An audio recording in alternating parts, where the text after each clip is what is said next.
Bonjour à tous et bienvenue dans cette 20e série.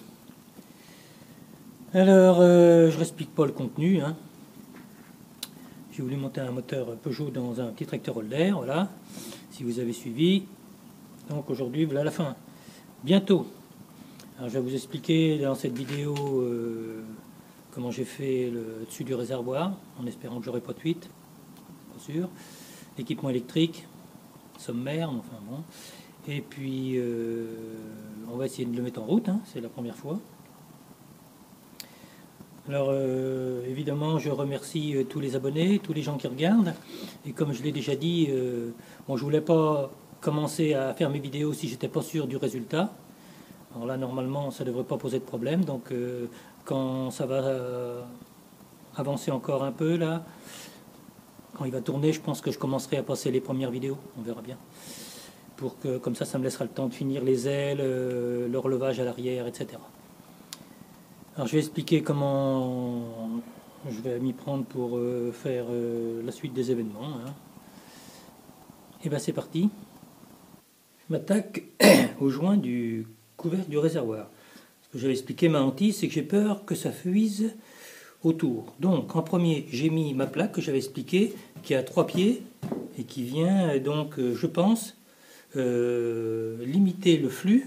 Quand ça va brasser du fioul, ça va venir taper là-dedans et limiter pour que ça vienne en haut. Ensuite, j'ai pris du cuir.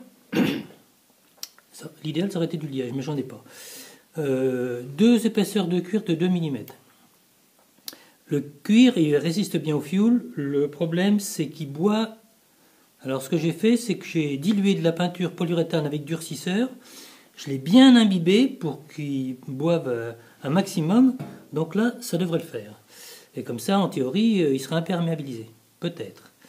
Ensuite, j'ai modifié un emporte-pièce. Alors j'ai pris un emporte-pièce standard que j'ai mis cylindrique extérieur. Parce que moi, ce que je veux, c'est récupérer un trou et non la rondelle. Donc j'ai expliqué déjà comment faire. Donc je l'ai mis cylindrique de 6 à l'extérieur et j'ai fait un chanfrein à l'intérieur. Ensuite, à la perceuse avec une planche, j'ai découpé un trou. Donc ça m'a fait des trous qui sont parfaits, attention. Et à chaque fois que j'ai fait un trou, j'ai enlevé le cuir. Parce que le cuir, il coince dans le trou. Et quand on veut faire le deuxième, ça force et ça abîme le deuxième trou. Donc j'ai fait un paquet de voyages pour arriver à déboucher tout ça. Donc là, c'est OK. Je vais mettre ça là-dessus. Ensuite, je mettrai ma plaque avec mon filtre. Et puis, on va visser ça là-dessus.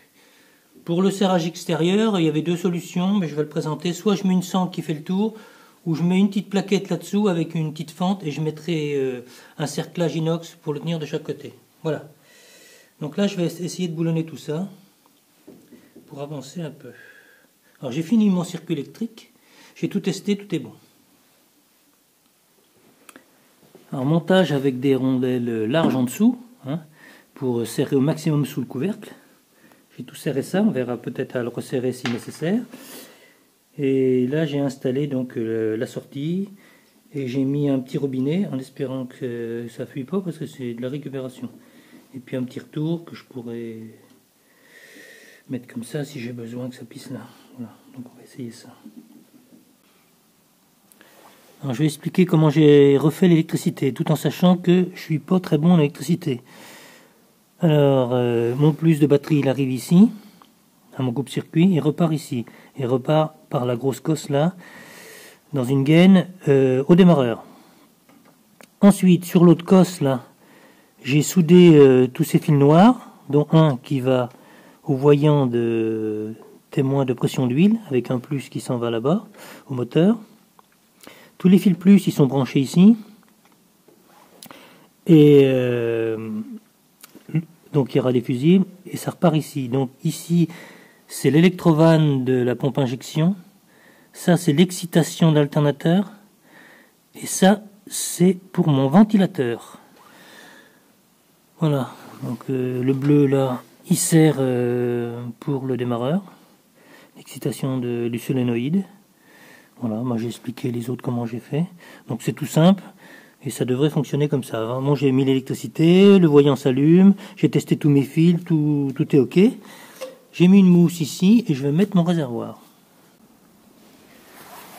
Alors pour le frein, j'avais pris l'option, j'avais expliqué de mettre une chaîne, en la pliant comme ça, en bloquant ici avec un contre-écrou. Ça me permet que je peux tourner mon levier et de tirer. La seule chose qui va pas trop bien, qui va maintenant, c'est que cette pièce-là, il aurait fallu qu'elle soit zinguée. Parce que je l'avais peinte, mais peinture sur peinture, ça adhérait et ça fonctionnait pas. Donc là, à force de tirer dessus, évidemment, toute la peinture est partie. Voilà, donc maintenant c'est en état. Et il faut régler les freins, tambour après tambour, pour qu'on ait un bon frein de parking. Pour le montage des ailes, donc j'avais fait voir dans une vidéo précédente, j'ai fait des plaques pour renforcer les ailes. Parce que en fait, elles étaient entièrement coupées là et partout. Donc en mettant une plaque, je vais pouvoir les serrer et ça va bien les maintenir sur les pattes à l'arrière. Ça sera beaucoup mieux. Alors pour la fixation de la batterie, j'ai tout simplement mis un clinquant inox qui fait le tour, avec une petite cale de bois ici pour compenser le vide de la batterie, et puis une vis ici avec 2 grosses rondelles. Donc là ça suffit, on va s'occuper du réservoir maintenant. Pour la fixation du réservoir, je me suis servi des 2 trous ici existants. J'ai mis donc une plaquette alu. J'ai pris du clinquant inox que j'ai fait le tour, j'ai mis un rivet pop. Donc ici on remonte. Donc j'ai fait le tour, un autre rivet pop ici. Et à l'intérieur, là j'ai mis une petite plaquette alu avec un taraudage M5. Donc j'ai vissé dans ma plaquette. Donc j'ai serré mon réservoir. Ensuite il y a un écrou avec une rondelle. Je l'ai serré pour pouvoir serrer le joint sur le carter. Alors l'autre côté il est sensiblement identique. J'ai plus qu'à mettre dessus le retour de gasoil des injecteurs. Je vais mettre du fioul là-dedans. Regardez si j'ai aucune fuite. Amorcer la pompe.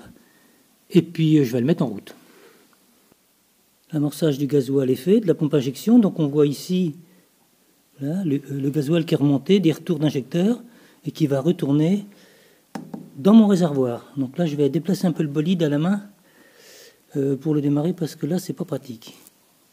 Je viens d'enlever le capot parce que j'ai un problème de vibration que je voudrais résoudre. Donc j'ai resserré un peu mes charnières que j'ai plus qu'à resserrer. J'ai renlevé le réservoir parce que j'ai un souci avec mon moteur. Enfin un souci. J'ai réussi à l'amorcer, à le démarrer. Ça a été pas trop mal. Le souci c'est qu'il se désamorce. Alors qui dit désamorçage dit prise d'air. Alors j'ai tout essayé. 3 jours là-dessus. J'ai enlevé la pompe ici, d'amorçage. J'ai fait un bouchon avec linge motorique. J'ai enlevé les clapets anti-retour. Alors la poire, je l'ai enlevée là, parce que j'ai enlevé le réservoir. J'ai mis une poire pour amorcer, en me disant, là j'ai des fuites ici. Niette. Toujours pareil. Alors il y en a qui m'ont dit, de toute façon, tu devrais pas avoir de fuite à tes raccords parce que ça aspire de l'air. C'est vrai dans la mesure où le réservoir il est sur le même plan. Mais moi mon réservoir est plus haut. Donc quand j'éteins le moteur, si j'avais une fuite, et ben, par vase communicant, ça devrait fuir au joint. Or, il n'y a aucune fuite à nulle part. J'ai tout regardé. Alors je suis allé voir un copain, il m'a dit oh là là, des problèmes d'injection, alors là je connais ça, j'en ai eu plein. Il dit moi sur mon Fenwick j'étais obligé de faire un truc. Il a mis un réservoir, un bidon de 20 litres derrière son siège, et son retour de gasoil, il vient plonger dans le réservoir. J'ai dit, tiens, ça c'est curieux, c'est un retour de gasoil, pourquoi le mettre dans le liquide? Eh bien, il a raison. Donc là, j'ai mis une gamelle, du fioul là-dedans, j'ai amorcé tout ça, donc mon tuyau, là, il est plein. Ça démarre au quart de tour, et je l'ai fait tourner au moins pendant une demi-heure. En l'accélérant et tout fonctionne impeccable.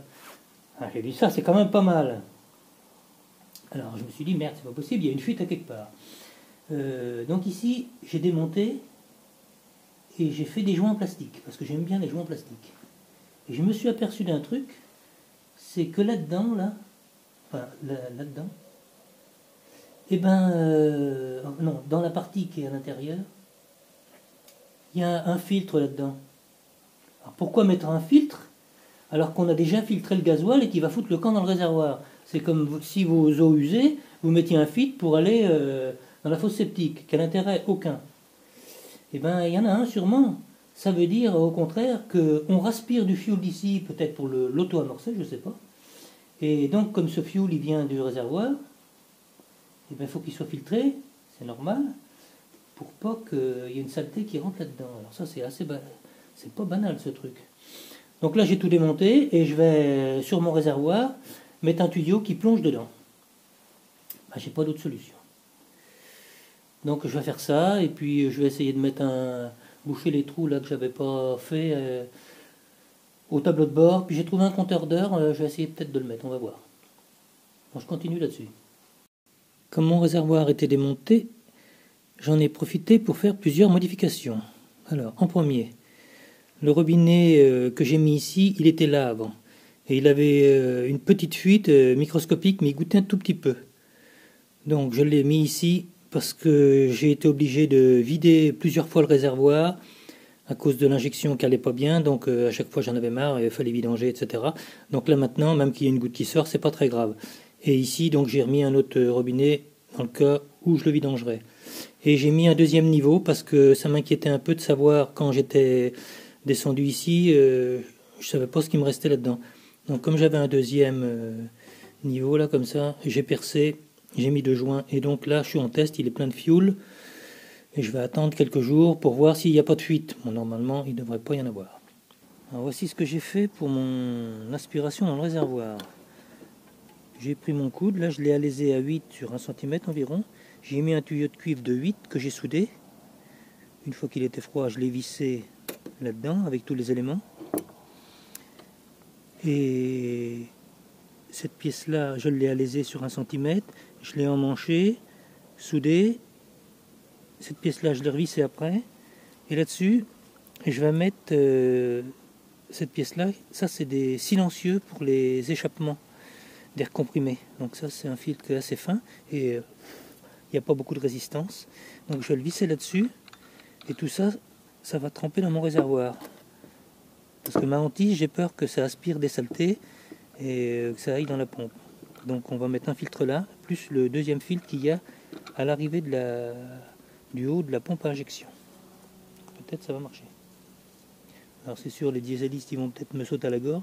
On verra bien. Je vais installer un compteur d'heure sur mon tableau de bord. Alors déjà j'ai fait une rondelle pour boucher le trou parce que c'est un peu grand. 2 brides pour le serrer. Et j'ai un joli petit compteur là que je vais donc pouvoir rentrer là-dedans et pouvoir l'immobiliser là-dessus. Pour boucher le trou.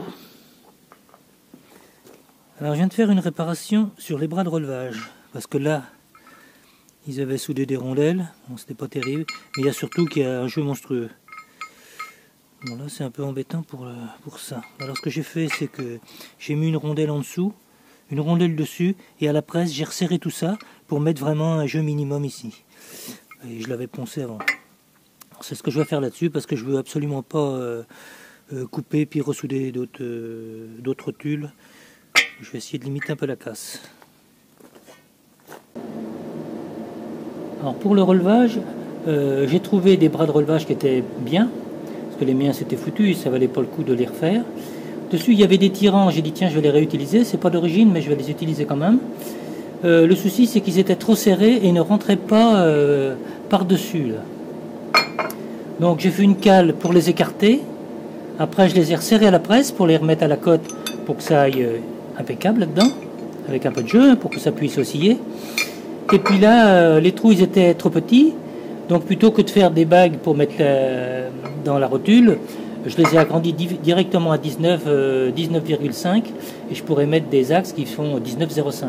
Et j'ai trouvé une fraise là, donc je les ai calibrés.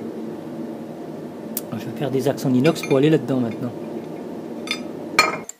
Je viens de faire 2 axes et en fait j'avais mal mesuré parce qu'en fait le trou de la rotule, parce que c'est souvent des dimensions en pouces, hein, j'avais cru mesurer 19 comme ça, mais il y avait peut-être des copeaux. Et en fait, ça fait 19,5. Ouais, c'est sûr, c'est fait pour que ça monte à l'arrache.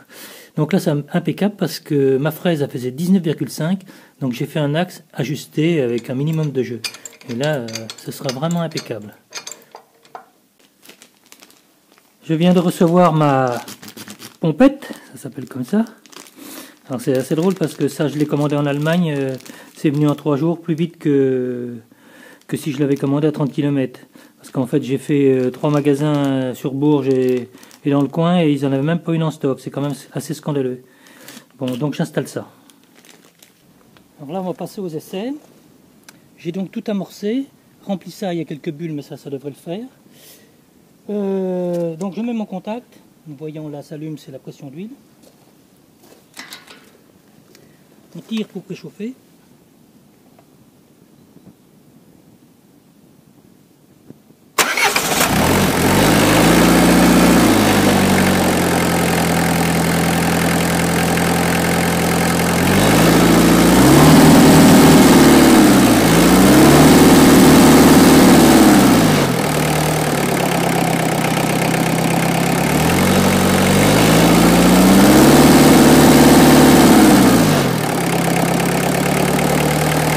Ça fume un peu, il faudrait que je fasse tarer les injecteurs. Alors peut-être que l'avoir arrêté pendant 2 ans, c'est pas vraiment bon. Hein. Alors on peut pas mettre un ralenti trop bas parce que ça vibre un peu. Quoique, ouais, ici la calandre elle vibre un peu. Le réservoir ça va, le radiateur.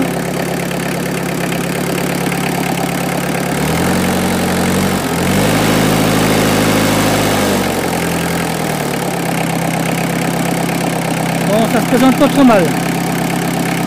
Je vais ajuster mon capot et mettre une mousse là-dessus pour que ça vibre moins. Voilà, en fait j'ai un caoutchouc qui est dur, donc ça fait comme si j'avais rien. Alors j'ai une mousse qui devrait faire l'affaire. Alors je l'éteins ici parce que je peux pas faire autrement. Voilà. Bon, sur le principe c'est pas trop mal. Alors quand je mets 10 litres de fuel, je viens jusqu'ici. Bon, là j'ai mis ma poire. Donc là ça se présente pas mal. Je vais essayer d'ajuster mon capot maintenant pour que ça vibre le moins possible. Et de temps en temps le ventilateur se met en route.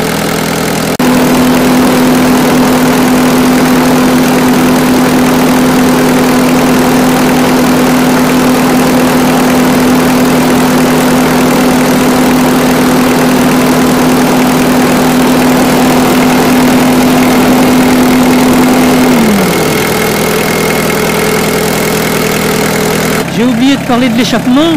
Alors le bruit c'est extraordinaire. Ça vaut tous les hard rock du monde. It's good!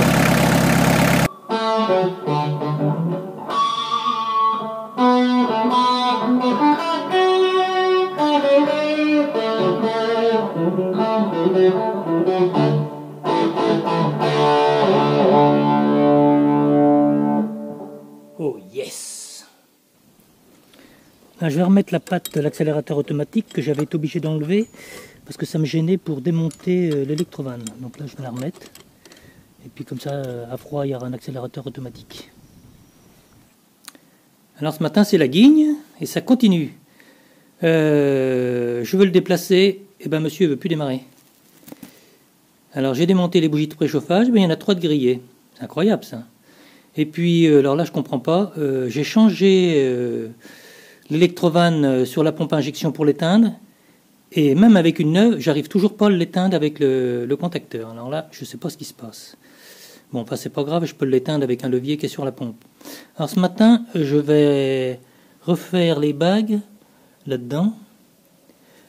Parce que ça va sous le relevage et il y a des chaînes sur les côtés pour retenir les bras de relevage. Et ça, c'est complètement agrandi. Donc je vais faire des bagues que je vais souder là-dedans pour donner un peu moins de jeu. Bon, je vais pas filmer ça. Et puis après, je vais essayer de peindre les bras de relevage. Voici les bacs terminés que j'ai montés avec du serrage. Je viens de peindre quelques éléments du relevage. En attendant que mes bras de relevage sèchent, parce que là c'est humide, je voudrais mettre une boule sur mon volant, parce que c'est pas pratique du tout. Donc j'avais récupéré ça, mais j'ai pas de boule. Donc là j'ai trouvé un circlips. Et j'ai trouvé une boule. Alors, je ne vais pas filmer ça, je vais juste expliquer comment je vais faire.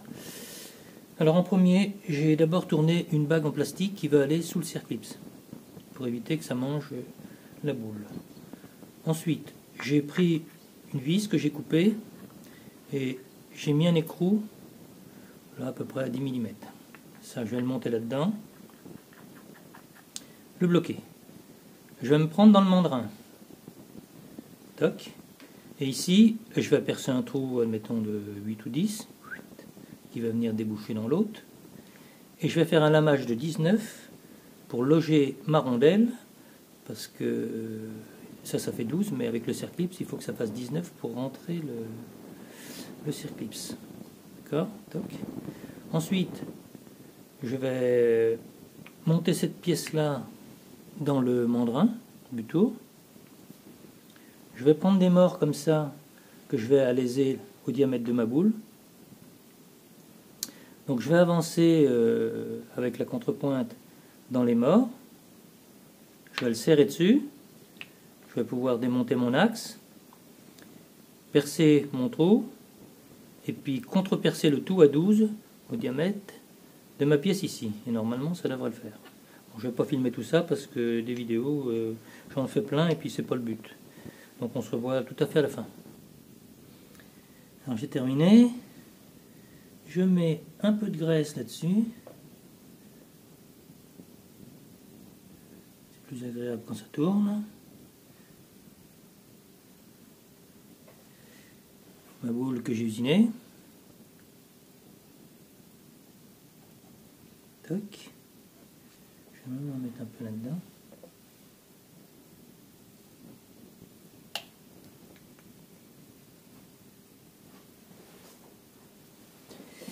Ma rondelle plastique.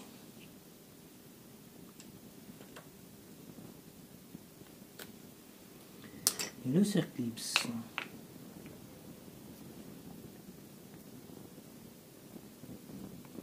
Je le présente avec ça.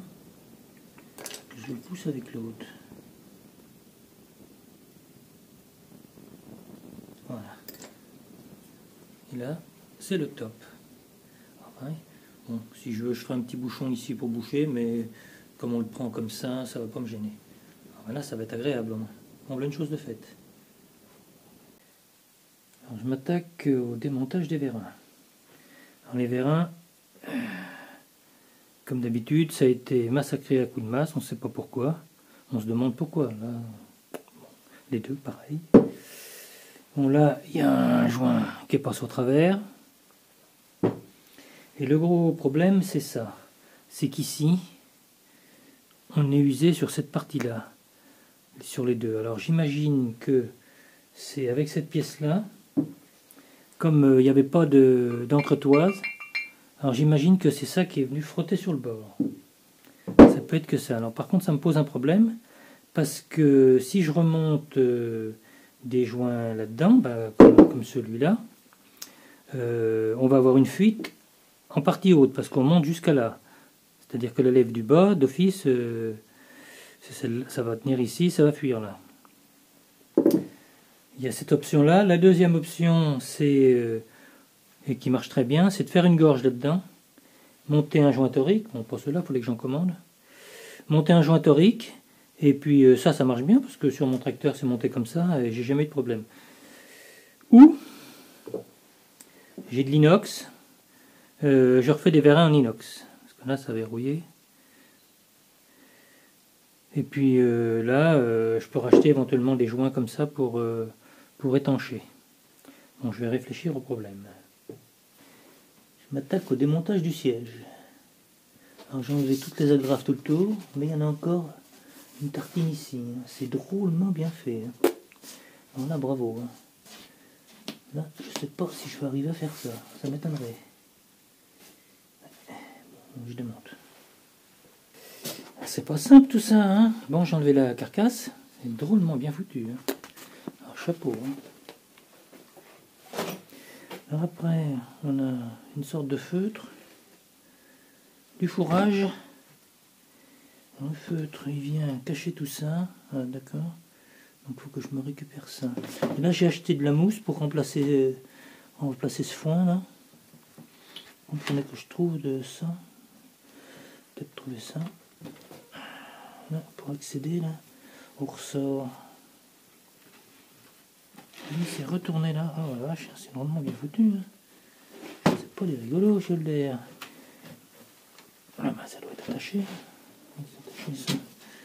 Bon, moi je vais essayer de dépioter ça. Ah oui, il y a une toile ici. Une toile comme une toile de jute sur du grillage. Ah oui, d'accord. Ah, oui.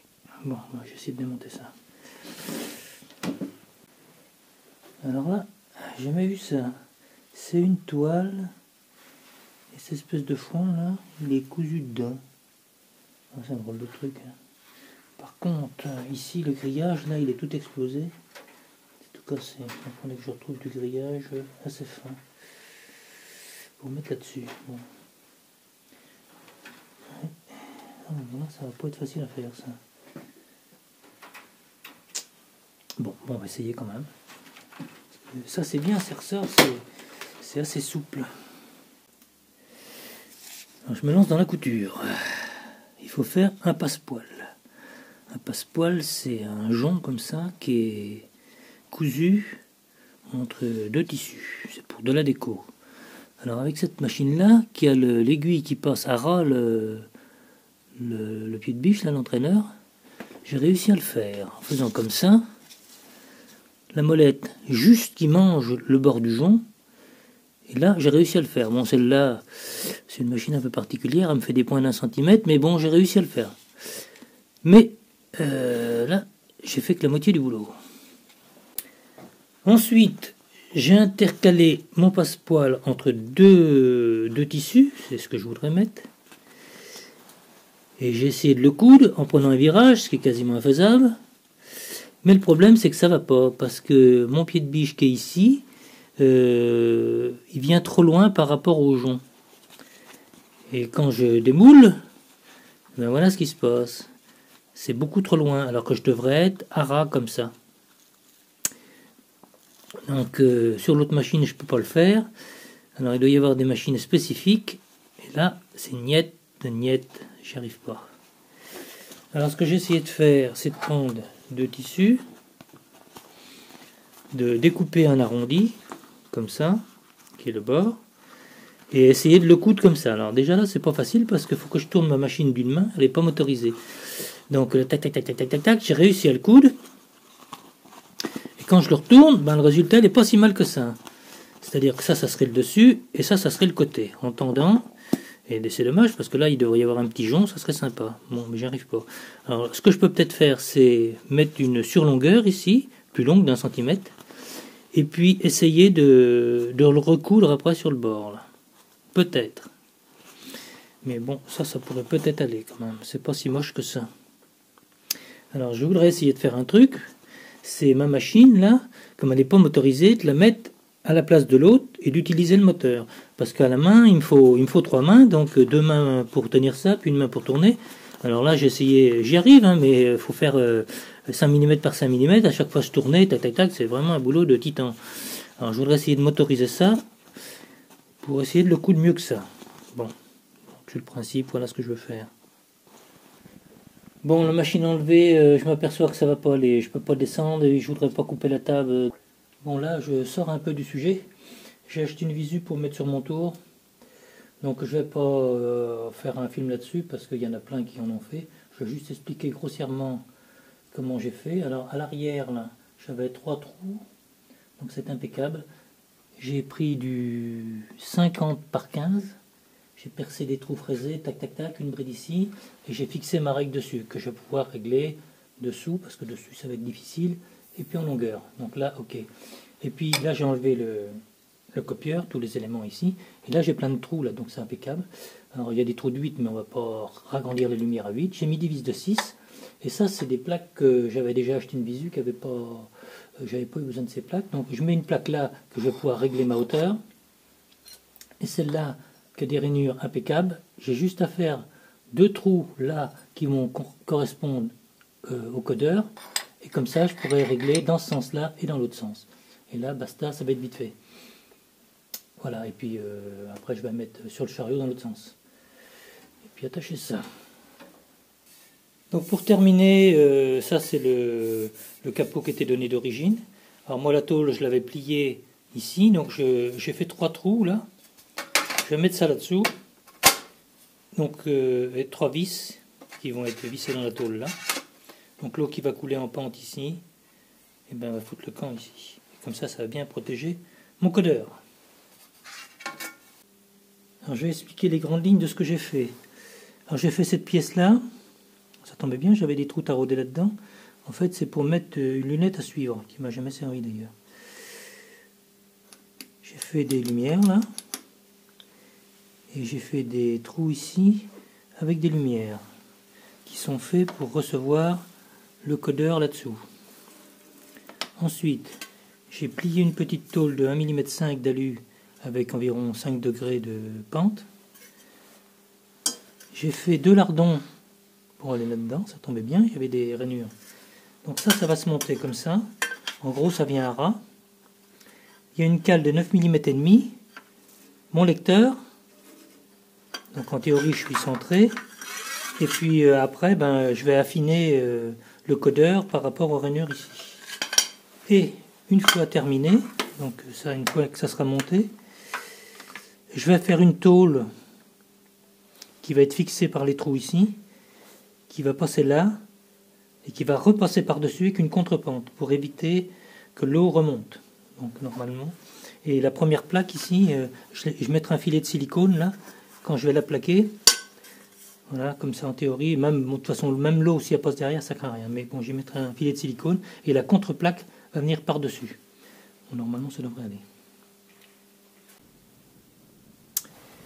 Alors, je viens de réaliser un petit carter là qui va bien. On voit. Voilà. Mais donc je passerai mon fil par ici. Mais il y a un petit souci que j'avais pas vu, pas prévu surtout. Ça c'est très bien là, pas de problème, c'est en pente, donc l'eau en théorie ça vient frotter sur l'autre, ça ne devrait pas poser de problème. Mais le problème qu'il y a, il y en a un là, je viens juste de voir ça, c'est que si je fais un petit diamètre, donc tout petit là, ici ma règle elle est apparente, alors ça me plaît pas trop. J'ai guère envie de refaire ce carter là, pas du tout hein, même. Donc je vais plier une petite tôle, je mettrai un rivet pop, puis je vais mettre un peu de silicone en dessous et voir une plaque en dessous pour compenser l'épaisseur d'1 mm. Certes, il y en a qui vont me dire ça te ressemble pas, c'est possible, mais j'ai vraiment pas envie de le refaire. Bon, ça ne sert pas à grand chose, hein, c'est juste pour limiter la casse s'il y a un peu d'eau. J'ai donc installé mon carter là. J'ai été obligé de faire une petite découpe dans la pièce ici, là, de la tourelle, parce que ça passait pas, c'est normal, c'est fait pour être au niveau du plan de joint d'ici. J'ai rajouté un petit rajout là, collé au silicone, mais bon, ça c'est très bien. Petit inconvénient, bon mais ça c'est pas très grave, c'est que lorsque je recule, lorsque j'avance, pour faire un petit diamètre par exemple, comme cette partie-là est fixe, et il y a ça qui reste là. Mais bon, de toute façon, ici, ça gêne pas du tout. Je vais montrer de l'autre côté.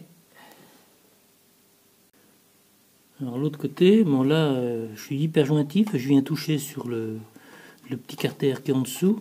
Donc en théorie, quand il va y avoir de l'eau, comme il y a déjà un joint silicone ici, ça ne devrait pas passer. Ensuite, la première plaque, elle est en pente de 5 degrés et l'autre, elle chevauche dessus. Alors bon, normalement ça doit fonctionner comme ça ne devrait pas fuir, et même si ça venait à passer là, ça va taper sur le carter ici, et le carter il est à 5 mm du bord du codeur, donc en théorie il n'y a aucun risque. Mais bon, c'est pas facile à faire. Et puis par contre je perds 40 mm ici avec ma contrepointe, hein. Là c'est un petit peu embêtant, mais des solutions, il n'y en a pas d'autres. Parce que le mettre devant, ça serait l'idéal, mais là c'est plein bouillon, c'est niette, on ne peut pas faire un truc pareil. Bon, je suis sauvé sur ce coup-là. Alors, je viens de terminer le montage de la visu. Alors, comme je l'ai dit, hein, je ne veux pas faire une vidéo spéciale pour ça. Bon, d'abord, je suis hors sujet, puis il y a plein de gens qui en ont fait. Bon, c'est bon, on ne va pas s'attarder là-dessus. Maintenant, ce que je veux, c'est réparer mes vérins. Et je vais expliquer comment réparer des vérins pour 8 € seulement. Donc, on va se quitter là-dessus. Bon courage à tous et à bientôt. Et rendez-vous pour la 21e série. Salut à tous.